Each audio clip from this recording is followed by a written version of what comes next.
다 함께 기도하심으로써 예배의 부르심에 응답하겠습니다.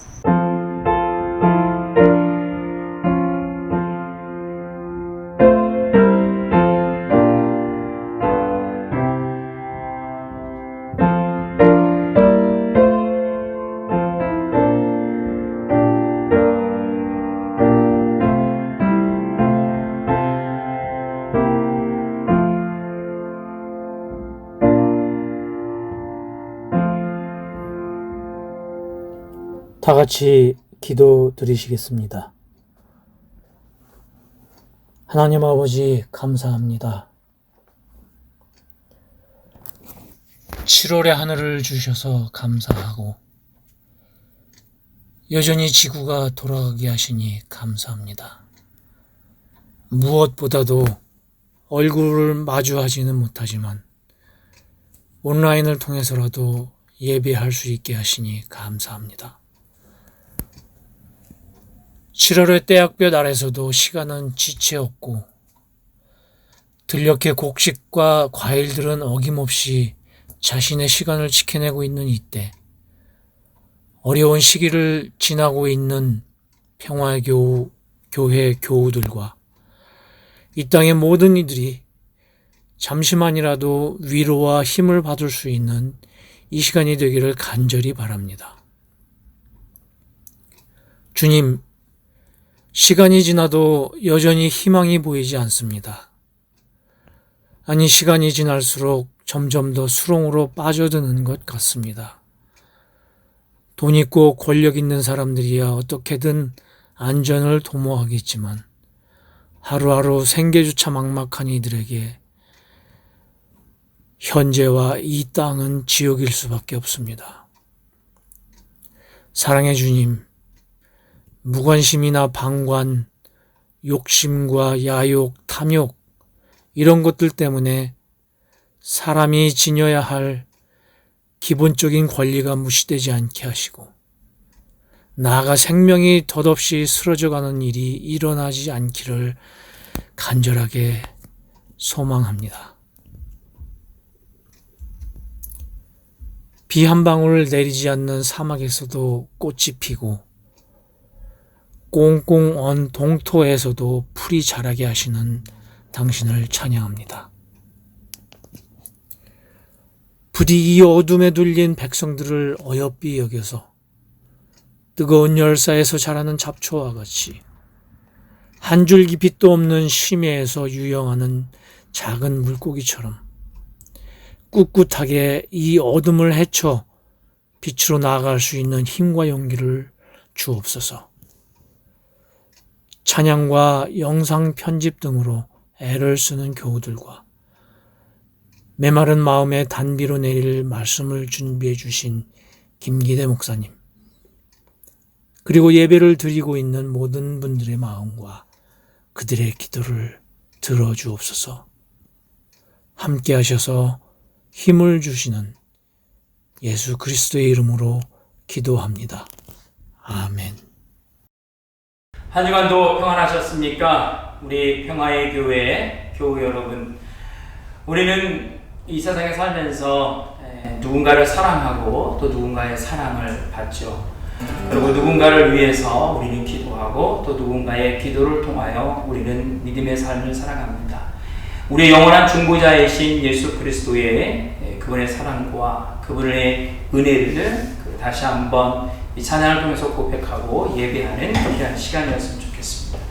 이 짧은 찬양과 예배를 통해서 우리가 그리스도 안에서 한 형제 자매인 것을 다시 한번 서로가 나누는 귀한 시간이 되길 바랍니다. 함께 찬양할까요? 당신이 지쳐서 기도할 수 없고 눈물이 빗물처럼 흘러내릴 때 함께 찬양하겠습니다.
마태복음 11장 25절에서 30절 말씀입니다. 그때 예수께서 이렇게 말씀하였다.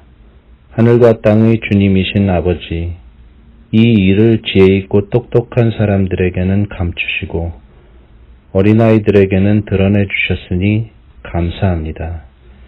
그렇습니다. 아버지, 이것이 아버지의 은혜로운 뜻입니다. 내 아버지께서는 모든 것을 내게 맡겨주셨습니다. 아버지밖에는 아들을 아는 이가 없으며 아들과 또 아들이 계시하여 주려고 하는 사람밖에는 아버지를 아는 이가 없습니다. 수고하며 무거운 짐을 진 사람은 모두 내게로 오너라. 내가 너희를 쉬게 하겠다. 나는 마음이 온유하고 겸손하니 내 멍에를 메고 나한테 배워라. 그리하면 너희는 마음의 쉼을 얻을 것이다. 내 멍에는 편하고 내 짐은 가볍다. 아멘.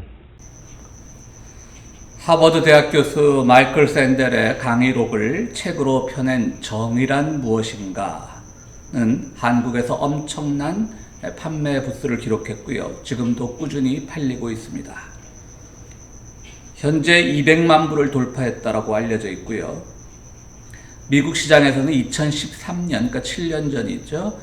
한국에 한 130만 부 나갔다고 그렇게 집계가 될 때 미국에서는 한 10만 부 정도밖에 안 나갔다고 합니다. 그럼 지금 200만 부랑 비교해보면 이제 많아봤자 미국에서는 한 20만 부 팔린 책인데요. 어떻게 한국에서는 이렇게 200만 부나 팔리게 되었을까요? 전문가들은 한국이 공정성에 대한 욕구가 강하기 때문에 정의에 목말라 있던 시절 그렇게 책이 베스트셀러가 되었다고 분석들을 합니다. 당시 정권이 이명박 박근혜 정권이었던 것을 비교해보면 물론 이런 분석이 아주 의미가 없는 것은 아닙니다. 책 중에 마이클 샌델이 예를 든 내용 중에 이런 이야기가 있습니다. 책을 읽으신 분들은 기억하실 텐데요.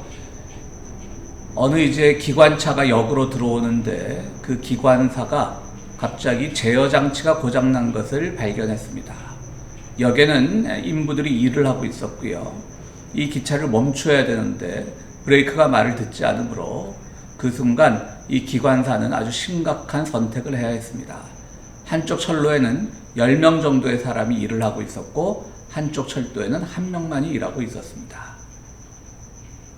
그는 제어장치만 고장났지 방향장치는 고장이 나지 않았기 때문에 두 철로 중에 하나를 택해야 했습니다. 그래서 결국은 여기서 정의란 무엇인가 라고 마이클 샌델은 우리에게 묻고 있습니다. 묻기만 하지 그도 어려운 문제이기 때문에 결론을 내리지는 않습니다. 하지만 그래도 한 명이 일하는 쪽으로 방향장치를 틀어야 되지 않겠느냐라고 하는 결론에 이르도록 유도하고 있습니다. 물론 다시 말씀드리지만 결론은 내리지 않습니다. 그러나 저는 이 이야기가 정의를 묻는 데는 옳지 않은 비유라고 생각을 합니다. 이건 정의의 문제가 아니라 피할 수 없는 비극의 문제입니다. 이걸로 정의를 묻는 것은 결코 옳지 않습니다. 한 명을 택했을 때 그 한 명의 죽음이 다른 철로에서 일하는 10명의 죽음보다 더 큰 비극적 결과를 가져올 수도 있기 때문입니다. 물론 어차피 이 예가 실제로 일어났다기보다는 그가 비유를 들어서 말한 것이기 때문에 저도 극단적 예를 들어보자면 누구나 그 순간 그래도 한 명 죽이는 게 낫지 않겠느냐라고 판단을 내릴 수는 있겠지만 그 배후에 보면 극단적으로 말해서 10명은 모두 자기 혼자 식구가 하나도 없는 혼자만의 인부들이고 그 한 명은 아버지, 어머니, 또 친척, 형제들, 또 자기가 부양하는 자녀들까지 포함하면 20명이 되지 말라는 보장이 어디 있습니까?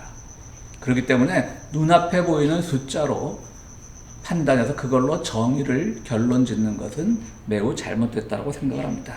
이건 정의의 문제가 아니라 만약 이런 사건이 진짜로 발생한다면 한 명이 죽었건 10명이 죽는 걸 택하던 간에 이것은 사회적 비극이고 참사로밖에 말할 수가 없는 것입니다.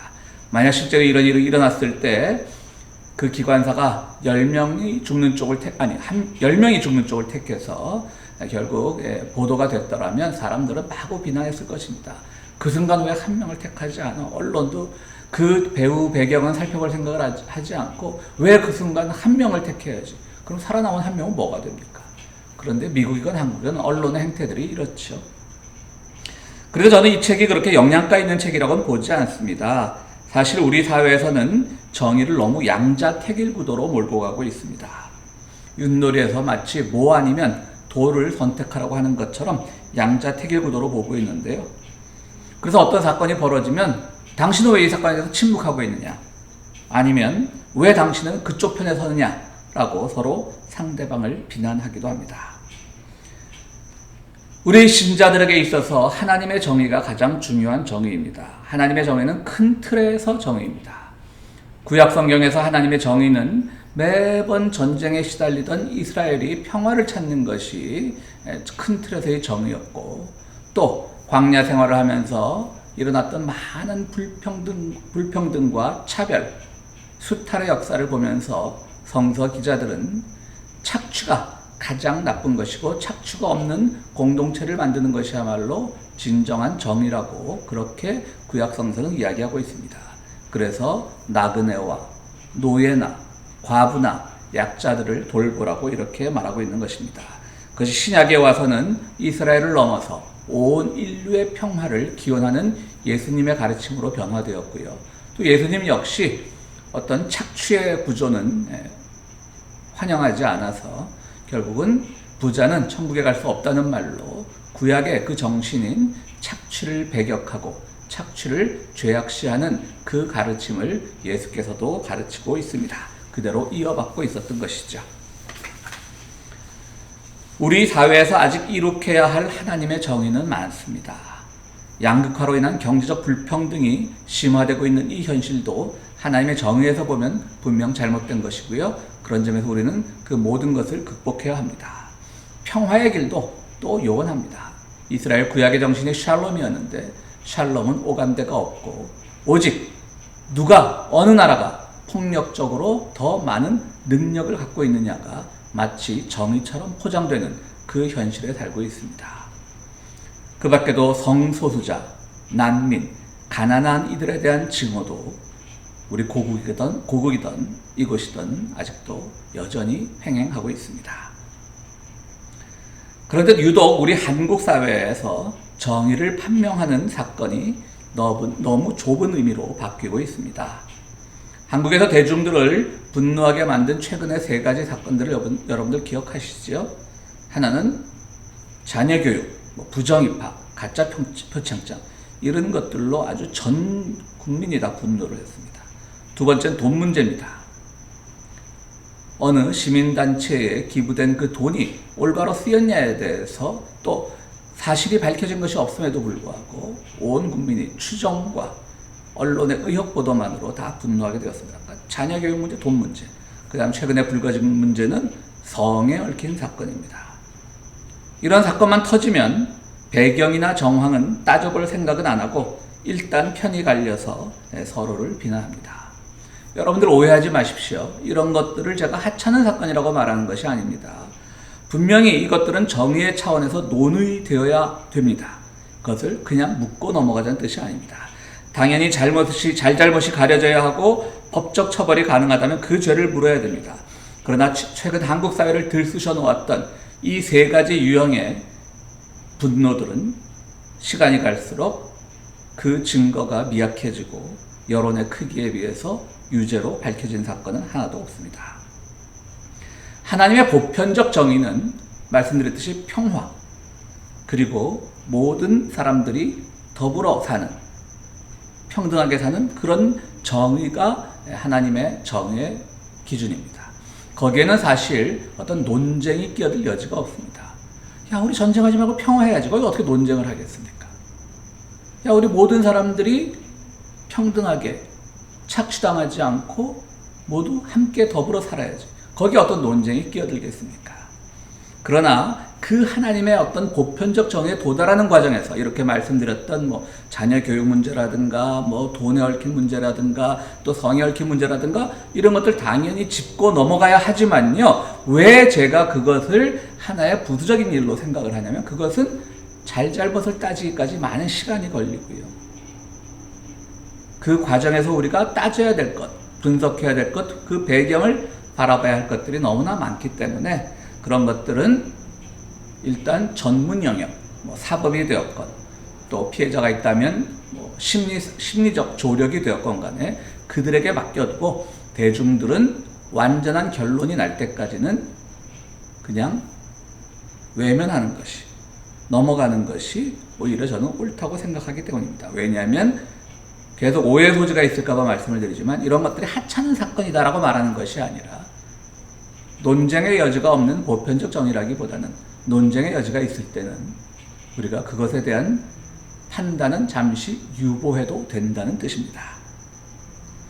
우리는 실제로 어떤 고위층의 입학 부정 밝혀지지 않았죠? 분노할 수 있죠. 만약에 밝혀졌다면. 그러다 그것보다 더 분노해야 될 것은 정말 학력 만능 사회, 그냥 좋은 대학만 나오면 모든 사람들이 평생 우리 교민사회에서 우스갯소리로 있는 것처럼 국적은 바꿀 수 있어도, 우리가 다 미국 시민권 다 미국 국적이잖아요. 국적은 바꿀 수 있어도 학적은 바꿀 수 없다라고 하는 그런 참 슬픈 현실. 그런 것들이 만연한 그 사회를 우리가 극복하기 위해서 거기에 문제점에 분노해야 되는데 우리는 어느 집 자식이 부정을 저질렀대. 그 부정을 통해서 좋은 대학에 갔대. 좋은 대학원에 갔대. 아직 밝혀지지 않은 일들로 너무 분노한다는 것이죠. 돈에 얽힌 것도 마찬가지지요. 회계의 투명성도 물론 중요하죠. 그것에 문제가 있다면 당연히 밝히고 벌에 처해야죠. 그러나 밝혀지지 않은 사실에 대해서 너무나 우리는 쉽게 분노하고 있습니다. 성적 불평등에 대해서도 당연히 분노해야 하지만 그것이 몰래 훔쳐보는 관음증의 문화로 흘러가서도 안 될 것입니다. 몇 해 전에 유명 여배우가 어린 자녀 2명을 남겨두고 스스로 목숨을 끊는 비극적인 일이 있었습니다. 다시금 그 불행한 일들을 소환하지 않기 위해서 그 이름은 말하지 않겠지만 여러분들 다 잘 아시리라고 믿습니다. 그런데 유명 야구 선수였던 전 남편이 이혼 상태였죠. 전 남편이 이제 이 아이들이 물론 어머니가 남기고 간 재산을 그 할머니가 관리는 하고 있었지만 이 아이들이 어쨌든 고아가 되잖아요. 그러니까 이 아버지가 자기가 양육권을 갖겠다라고 발표를 했습니다. 그러자 사회에서 많은 비난이 쏟아졌었죠. 저거 그냥 자기 전 부인 남기고 간 재산이 탐나서 아이들을 양육하겠다라고 한 거 아니냐. 헤어질 때는 양육권 넘겨서 그것으로 끝이지. 이런 엄청나게 많은 비난에 시달렸었어요. 완전히 파렴치범이 되었었죠. 여론이 악화되어서 결국 그 야구 선수는요, 양육권을 포기하고요. 그 과정에서 파렴치범으로 몰린 것이 분해서 그랬는지 몰라도 그 역시 스스로 목숨을 끊는 비극적인 사건을 우리 모두 기억하고 있습니다. 당시 여론의 흐름을 보면 그 여론이라는 것도 반드시 옳은 건 아니겠지만 언론을 통해서 발표된 그런 여론의 흐름을 보면 그 야구 선수가 좀 그럴 오해를 받을 행동이나 일을 했던 것은 틀림없어 보이지만요. 그러나 가정의 내밀한 면은 아무도 남의 가정의 일을 우리가 어떻게 평가하고 판단하겠습니까? 그런데 모두가 정말 관음증 환자가 되어서 남의 가정을 속속 들여가는 것처럼 들여다보고 잘했니 잘못했니를 판단합니다. 그때 저는요, 이 사건이 한창 벌어질 때 정반대의 이야기를 했다가 많은 사람들로부터 비난을 받았던 기억이 있는데요. 제가 말하는 것은 이겁니다. 왜냐하면 이제 법이 개정이 됐어요, 결국. 그래서 이제 한쪽 부모가, 양육권을 가진 한쪽 부모가 사망을 했더라고 해도 이혼 당시에 양육권이 없던 그 보호자는 더 이상 양육권을 주장할 수 없다라고 이제 법은 개정이 되었어요. 근데 제가 그 법 개정을 두고 이건 문제가 있다라고 말을 했어요. 제가 그 야구선수, 일면식도 없는 야구선수를 제가 TV에서 본 적은 있지만, 물론, 일면식이라고 할 때 상어 아는 거니까요. 상어 본 거니까. 어쨌든, 제가 개인적으로 알지도 못하는 그 야구선수를 편들 이유가 뭐가 있겠습니까? 당시 제가 그런 주장을 했을 때도 넌 그래서 남자애들의 시각 아니냐라고 말을 하는 사람들도 있었는데 그게 아닙니다. 제가 걱정했던 것은 바로 그겁니다. 예를 들어서 어떤 사람이 양육권을 가지고 있던 한쪽 보호자가 죽었는데 돈이 한 푼도 없어요. 정말 가난한 상태에서 죽었어요. 그런데 이혼한 양육권이 없는 한쪽 보호자가 그들을 돌보지 않으면 그들이 거리로 나앉게 돼요. 그 경우에 있어서 그 살아남은 보호자가 나 이혼해서 양육권 없으니까 그 아이들 보호 안 해 라고 한다면 또 우리 얼마나 분노하겠습니까? 양육권을 가진다라고 할 땐 또 분노하고, 나 법이 그렇게 정해서 나 양육 안 할 거야, 나 내 자식에 대해서 법적 책임이 없어 라고 하면 또 얼마나 비난할 거예요. 참 모순이죠. 제가 걱정한 건 바로 그겁니다. 결국 거기서는요, 양육권이냐 정이냐 이게 문제가 아니라 돈의 향방이 어디로 가냐, 자기 돈도 아니면서 거기에 대해서 많은 사람들이 분노하고 막 그랬던 것 같아요. 제가 그 야고서들을 편드는 게 아니라 그 반대의 경우를 생각해 보자. 앞으로는 이제 완전히 거리로 나앉게 된 고아 같은, 그러나 양육권이 없는 자기의 자녀들을 돌보지 않아도 법이 보호해 줄 수 있게 되었어요. 여러분들, 법이라는 게 만능이 아닙니다. 그런 파렴치범들을 이제 양상하는 거죠. 나 몰라? 최근에도 한국에서 양육비를 안 대주고 많은 사람들이 그러다가 또 구설수에 올랐지 않습니까? 그런데 이제 그런 한쪽 부모가 갑자기 양육권을 가진 한쪽 부모가 사망했을 때 나는 관심 없어, 책임 없어. 물론 그 전에 양육비를 대주는 것으로 서로 합의가 돼 있더라면 그때는 어떻게 결과가 나는지 잘 모르겠습니다. 그때는 한쪽이 사망했을 경우는 그 법까지는 제가 잘 모르겠지만, 어쨌든 어떤 법이라 할지라도 우리가 분노에 의해서, 사회적 여론에 의해서 만들어진 법에는 한계가 있을 수밖에 없고, 그 결과 우리 오히려 파렴치범들을 더 법으로 보호해 줄 수 있는 결과도 나올 수 있다는 점에서 제가 그 당시 그 법안의 문제점을 한번 어디선가 지적을 했었는데요. SNS 상이겠죠? 지적을 했었는데 그걸로 엄청나게 비난을 받았던 것입니다. 그렇습니다. 우리는 보편적 정의보다는 그 판단에 있어서 많은 사람들이 돈의 문제에 더 많은 관심을 가졌습니다. 오늘 본문에 보면 나는 마음이 온유하고 겸손하니 내 멍에를 메고 나한테 배워라 라고 주님은 말씀하십니다. 그리하면 너희는 마음의 쉼을 얻을 것이다. 내 멍에는 편하고 내 짐은 가볍다. 이 말 어떻게 들으면, 얼핏 들으면 굉장히 좋고 아주 아름다운 말이죠. 주님께 가면 우리가 모두가 쉴 수가 있구나. 그런데 그것은 그렇게 쉬운 말이 아닙니다. 여기는 아주 어려운 말입니다. 왜냐하면 멍에는요, 항상 부정적인 의미로 쓰였거든요. 멍에의 사슬을 끊어라, 또 어떤 율법의 멍에, 이런 식으로 성경에서 멍에는 굉장히 부정적인 의미로 쓰였는데, 오늘 본문에서는 예수님이 내 멍에, 예수님의 멍에예요. 내 멍에라고 해서 내가 지는 멍에가 아니라 예수님의 멍에. 내 멍에를 지고 메고 나에게 배우라라고 했어요. 그러니까 예수님이 우리에게 멍에를 지운다는 말이에요. 그러니까 너무 이 말을 예수님에 가면 안식을 얻고 평화를 얻는구나 이렇게만 쉽게 생각할 수가 없다는 거예요. 근데 이것은요, 어떤 유대교적 배경, 이스라엘의 배경에서 봐야 됩니다. 유대교에서 멍에는 배움의 과정, 배워야 하는 과정과 깊은 관련이 있습니다. 구약 외경에 집회서라는 책이 있는데요. 우리 공동번역 성경에는 그 구약 외경들이 다 포함되어 있죠. 그래서 카톨릭에서는 그 구약 외경도 함께 사용을 하고 있는데요. 그 집회서라는 책에 보면 이런 내용이 나옵니다. 집회서 51장 26절에서 27절까지 말씀인데요.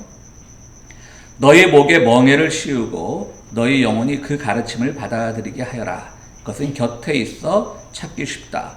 내 목에 지혜의 멍에를 씌워라. 그리고 내 마음에 지혜의 가르침을 받아라. 지혜는 바로 내 곁에 있다. 나 자신이 얼마나 적은 노력을 기울여 큰 안식을 얻게 되었는지 너희 눈으로 보아라. 눈을 바로 뜨고 보아라. 내가 얼마나 적은 노력으로 큰 평화를 얻었는가를. 유대교에서는요, 자기 스승의 가르침을 따르는 것을 멍에를 진다고 표현했습니다. 그러니까 어떤 스승, 정말 유대교의 랍비가 어떤 사제지간이 아주 명확하고 잘 관리되는 것으로 유명하지 않습니까? 근데 스승이 정말 훌륭해. 근데 그 스승의 가르침을 따르는 것은 그의 멍에를 지는 거니까 굉장히 영광된 표현이에요. 그러니까 성경 다른 부분에서는 멍에가 굉장히 부정적으로 쓰이는데 오늘 예수님이 하신 이 말씀에는 분명히 유대교적 배경이 있는 거예요. 내 멍에를 보고 배워라.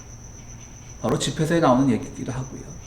내 멍에를 메고 나에게 배워라. 즉 내가 스승의 뜻에 동조하는 수제자다. 그런데 유대교의 그 스승의 뜻에 따르는 그 수제자라는 의미에는 유대교가 걸핏하면 율법을 들이대서 누군가를 비판하고 정죄하는 일에 익숙하지 않습니까? 그러니까 주님은 그것을 바꿔서 오히려 내 멍에는 쉽고 내 짐은 쉽고 나에게 오면 안식을 얻는다라고 말씀을 하시는 거예요. 그러니까 주님의 멍에는 사랑의 멍에고 용서의 멍에고 관용의 멍에고 함께 모든 것을 깊이 생각하는 멍에라는 그 말씀입니다. 그러니까 여러분들 나의 멍에를 주님께 대신 져준다는 말 절대 없어요. 이 본문에는 주님이 우리한테 멍에를 지우는 거예요. 어떻게 보면 주님도 얄궂으시죠? 왜 우리한테 멍에를 지우냐, 좀 대신 지겠다라고 하면 참 고마울 텐데 라는 생각을 하기 쉬운데 결코 그런 의미가 아니라고 하는 겁니다. 결국 그거는 이 집회서의 말씀과 연결시켜보면 멍에를 진다라고 하는 것, 그것은 그분이 이룩하고자 하는 예수의 멍에를 진다라고 하는 것은 그분이 이룩하고자 했던 그 정의에 다다르는 것이고요. 거기에는 그분이 갔던 길을 함께 배우는데 초점이 맞춰져 있는 것입니다. 그러므로 오늘 본문 말씀의 키워드는요, 멍에, 안식, 쉼이 아니라 바로 배움에 있습니다. 내게 배우라. 랍비들의 그 가르침의 배움이 아니라 내가 가르치는 것을 배우라. 그것이 멍에다.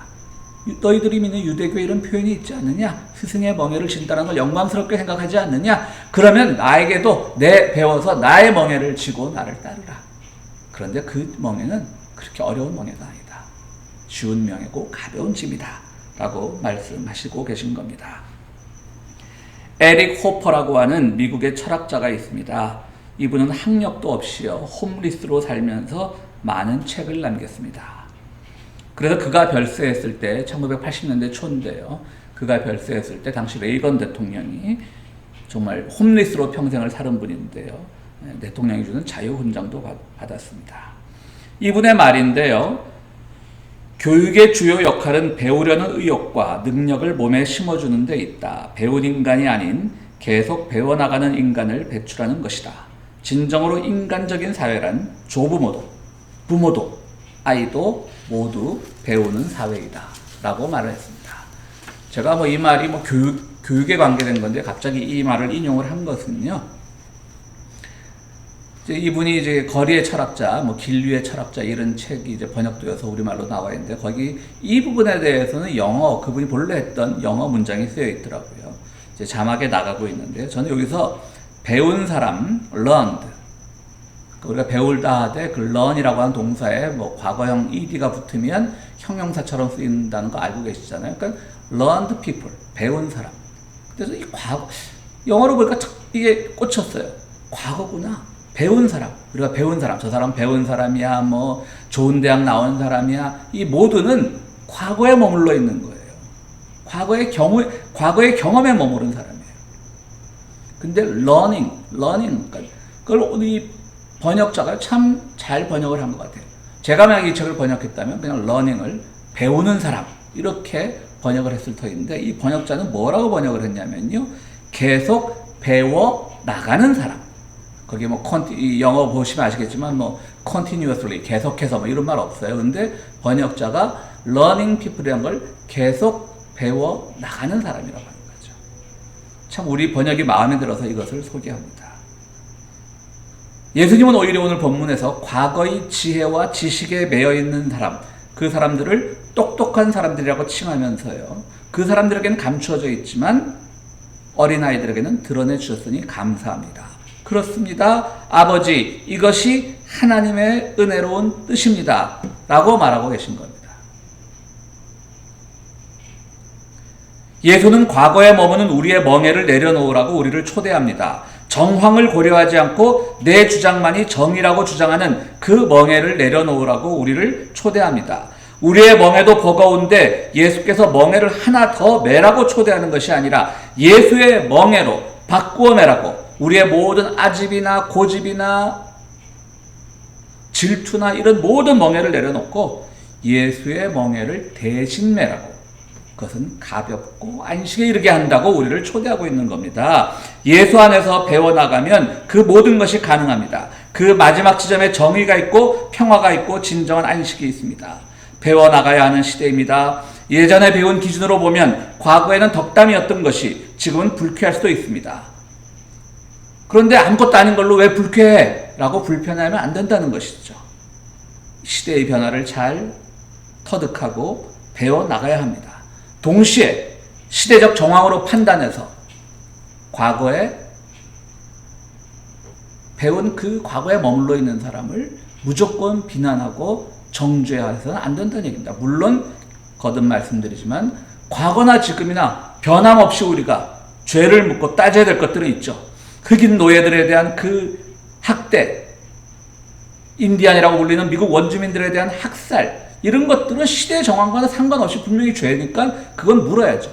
그러나 우리의 언어 습관의 변화, 또 사회의 변화에 따라서 모든 어떤 가치관이 변화되면서 그 변화되는 것에 대해서 좀 뒤처지는 그런 것에 대해서는 당연히 그런 사람들도 배워나가야 되겠지만 그것을 바라보는 사람들도 좀 더 여유로운 마음으로, 관대한 마음으로 바라봐야 한다는 것입니다.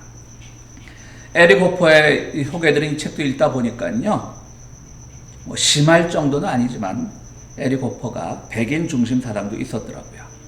그러니까 1930년대, 이분이 1902년생이니까 한 30대 때, 이분이 이제 캘리포니아에서 홈리스 생활을 하다 돈이 떨어지면 어디 가서 카페 같은 데 가서 레스토랑 가서 이제 웨이터도 하고 접시 닦기도 하고 이렇게 또 살다가 또 방랑벽이 있어서 이제 돈이 좀 모이면 또 노숙자 생활을 하고 미국 전역을 돌아다니고 이런 삶을 살았는데요.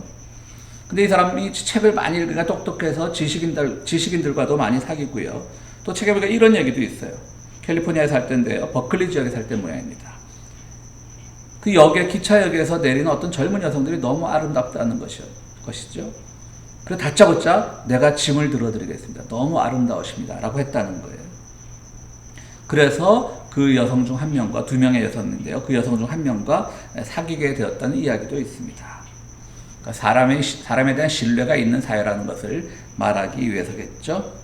그런데 여러분, 제가 이분이 왜 약간 백인 중심주의적 사고가 있었다고 말씀드리냐면 그게 1930년대니까 가능한 일입니다. 그때 백인이기 때문에 백인의 지식인들과도 사귀고 백인 여성에게 접근을 해도 누구도 의심하지 않을 때였기 때문입니다. 1930년대 흑인이라면 그렇게 레스토랑 같은 데 쉽게 일자리를 구할 수 있었겠습니까? 또 백인 여성들에게 감히 다가가서 말을 걸 수가 있었겠습니까? 흑인이라고 하면 백인 여성에게 다가가서 너무 아름다워서 그런데 제가 짐을 들어드릴게요. 숙소까지 제가 함께 해도 되겠습니까? 라고 말할 수 있겠습니까? 2020년인 지금에도 만약에 로스앤젤레스 유니온역에 낯선 곳에서 온 여행자가 내려서 흑인이 그렇게 선의로 접근을 한다면 당장 그 역을 지키는 경찰에게 총을 맞아 죽었을 것입니다. 그래서 이분이 인종차별적이거나 백인 우월 사상을 담고 있는 건 아닌데요. 그 책에서 우리가 그렇게 보면 이 사람 백인 우월주의자였네, 그렇게 분명히 비난할 부분도 있다라고 하는 것이죠. 그렇기 때문에 이분의 책을 읽으면서 저는 1930년대라고 하는 정황 속에서 그 개인의 한계와 시대의 한계를 감안하는 동시에 그가 남긴 좋은 말들과 행위들은 또 배우면 되는 것입니다. 이렇게 방랑자로 살면서도 책을 놓지 않았구나, 때문에 그의 책에는 참 배울 점들이 많구나, 이렇게 하면 되는 거예요. 만약 에릭 호퍼가 지금까지 살아남아서 120살이겠죠. 지금까지 살아남으면 그럴 리는 없겠지만요. 만약 지금까지 살아남아서 1930년대 그때는 참 우리 좋은 사회였는데 말이야 라고 한다면 그때는 당연히 우리가 비판해야죠. 너희들에게만 좋은 사회였지, 백인 당신들에게나 좋은 사회였지, 흑인들이나 아시안들에게는, 소수자들에게는 전혀 좋은 사회가 아니었어 라고 비판을 받을 수 있지만요. 비판을 당연히 해야 하지만요. 그 당시 정황 속에서 이분이 다시 말씀드리지만 인종차별용어를 쓴 것도 아니고요. 백인 우월주의를 내세운 것도 아니지만 이분이 그렇게 쓴 것만으로도 우리는 충분히 비판할 수 있는 거죠. 정황을 고려하지 않으면 충분히 비판할 수 있다는 거예요. 그래서 제가 시대적 상황을 고려하지 않고 무조건 어떤 사안에 대해서 비난만 하기보다는 관대하게 변화를 바라보면서 모두 함께 배워나가는 사회가 되어야 됩니다. 에릭 호퍼도 그래서 아까 영어로 소개해드린 그 문장에 보면 Learning Society, 그리고 마지막에 Together가 있지 않습니까? 함께 계속해서 배워나가는 사회.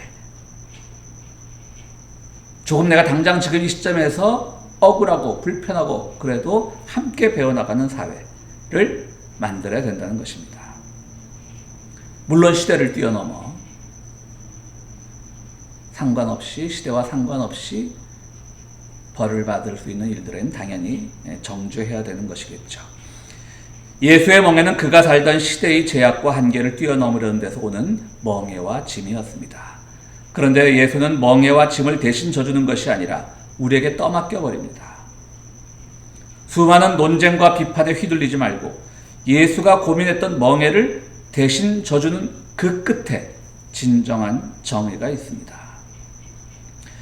여러분들은 오늘 어떤 예수의 멍에를 지고 있습니까?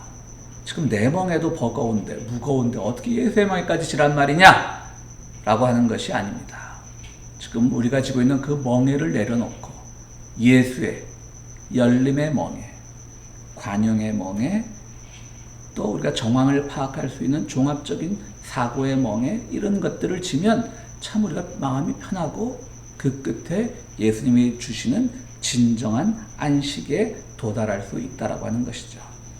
그런 점에서 내 멍에가 만약에 무겁다면 예수의 멍에를 바꿔주고 예수를 다시 배우는 여러분들이 되시기를 간절히 바랍니다. 함께 기도하시겠습니다. 고마우시고 감사하신 아버지 하나님, 주님의 은혜를 감사드립니다. 우리가 살아가는 세상 참으로 고쳐야 될 것도 많고 개혁해야 될 것도 많고 시대의 변화에 따라 우리가 따라가지 못해서 뒤처지는 것도 많음을 솔직히 고백합니다.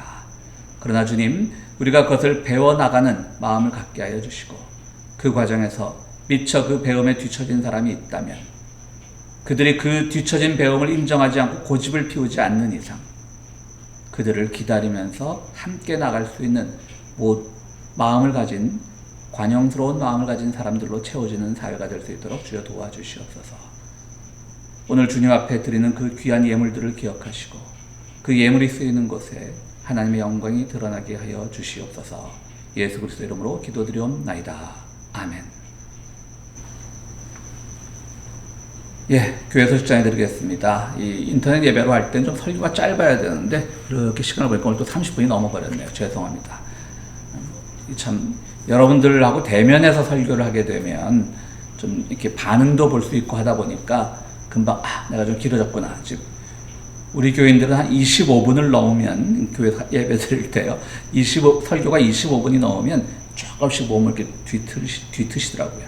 그럼 끝낼 때가 됐구나 이러는데 이제 이 영상으로만 하다 보니까 여러분들의 그 반응에 좀 제가 둔감해서 오늘도 좀 시간이 길어졌습니다. 그러나 여러분들 양해를 부탁드리고요. 어쨌든 다시 봉쇄 조치가 내려져서 우리가 참 어려움에 있는데 여러분들 특별히 건강에 유의하시기 바랍니다. 또 이 교회가 어쨌든 지금 아무도 교인들은 들락날락하지 않고 교인들이 이제 교회 출입을 하게 되면 또 교인들이 직접 손도 보시고 또 가꾸기도 하고 청소도 하고 이렇게 해서 우리가 깨끗하게 유지가 될 수 있는데 지금은 현재 교회는 외부인들만 이제 출입을 하고 계시니까요. 많이 좀 상하게 될까봐 제가 각별히 신경을 쓰고 있습니다. 그래서 오늘도 교회 또 임대에 있는 어떤 페인트 하시는 분을 통해서 또 우리가 페인트를 했습니다. 아마 지금 사진을 제가 보내드렸는데요. 이 편집자들에게, 영상 편집자에게 어떻게 그 사진이 나가는지는 잘 모르겠습니다. 어쨌든 여러분들 건강하시고요. 빨리 교회에서 대면 예배를 드릴 수 있도록 여러분들 모두 그때까지 건강하시고 또 많은 기도로서 이 코로나 전국이 빨리 극복될 수 있도록 함께 해주시기 부탁을 드립니다. 함께 기도하시겠습니다. 지금 우리에게 열린 마음을 주시는 예수 그리스도의 은혜와 세상 살아갈 때 진정한 정의가 무엇인지 가르쳐 주시는 하나님의 참 좋으신 사랑과 우리 안에서 교제하며 서로의 배경과 서로의 정황에 대해 정황을 살피며 격려하고 때로는 준엄하게 탓하면서 모두가 아름다운 사회를 만들어 나가기로 다짐하는 우리 모두들을 위해 지금부터 영원토록 함께 하시기를 축원하옵나이다. 아멘.